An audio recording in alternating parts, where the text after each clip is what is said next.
Welcome back everyone, and thanks for checking out another video. Sorry for the lack of content lately.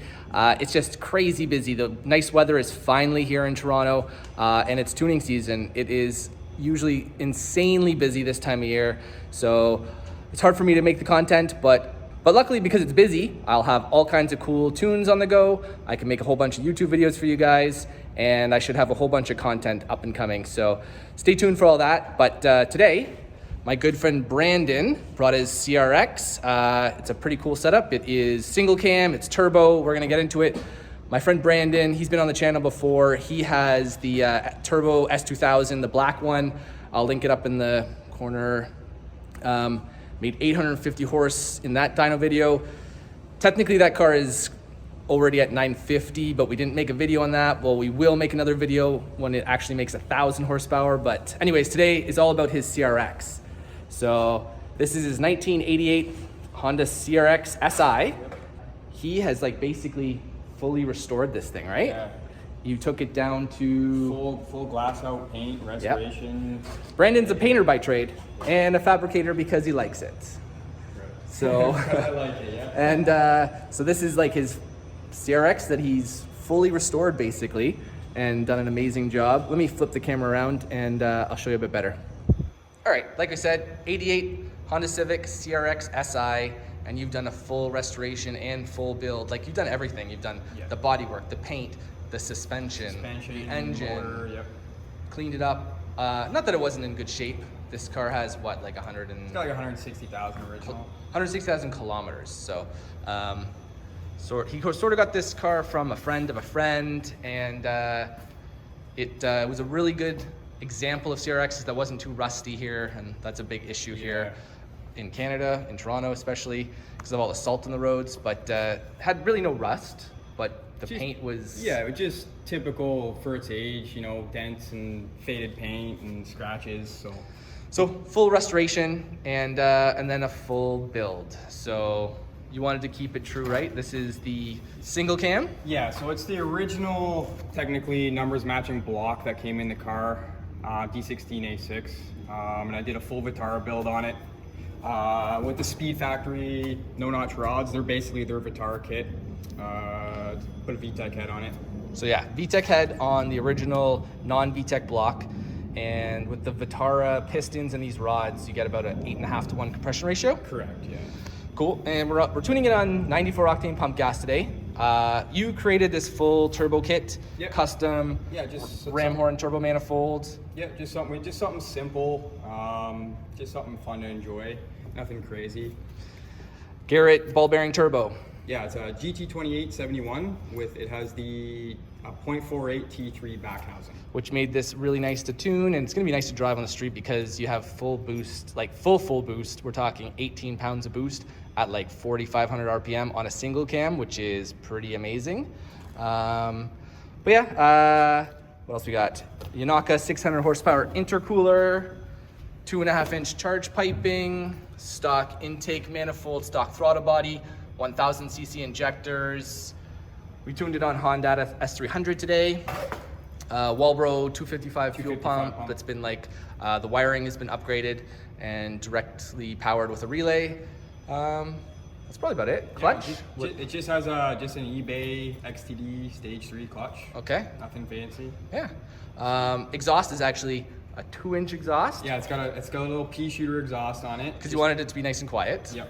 But it does have a cutout. Yeah. So we've been tuning it with the cutout because we did run 18, almost 19 pounds of boost on this setup. And so why don't we cut to a couple shots of the dyno pulls, and then I'll show you the results of the final dyno runs.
guys, hopefully you enjoyed those dyno pulls. On to the final results. So we did end up running about 18 and a half pounds of boost. Full boost was at basically 4,500 RPM. You can see it 4,500 RPM. That's why we have basically our torque peak almost there.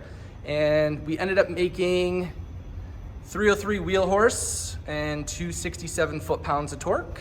Not too bad for this single cam. Single cams are not known for crazy power. It takes a lot of boost to make power on this, and it does have a stock cam in it still, and that's one of the upgrades you're gonna do next. We wanted to tune it with the stock cam, see how much it made, and then we're gonna swap in the SpeedFactory cam, Single cam, and see how much it makes with that. So we should hopefully have some back-to-back results with that cam once we get to, once Brandon puts it in, and we'll bring it back and do some more tuning on it. That's about it, I think. Hopefully you guys have enjoyed this car. It is super cool. It is super clean. It's a super nice example of a CRX, and you don't see these very often. They are few and far between. Most of them are long gone, especially here in Toronto, Ontario. Like, they all rusted out, and this is a really nice example. So yeah, hopefully you guys have enjoyed it. I enjoyed tuning it. These single cams are super easy to tune by comparison to the more complicated K-series stuff. Just thought I'd show you guys the interior. It's pretty much all stock, all original, in pretty good condition. But anyways, hopefully we'll see this car again soon once Brandon gets the cam in it, and we'll see how much power it makes with that cam. But anyways, that's about it for this video, guys. Like always, if you like the video, do me a favor, hit like. If you haven't already, considered subscribing, and I will keep making these videos for you guys. So thanks again for watching, and I'll see you again soon. Bye now.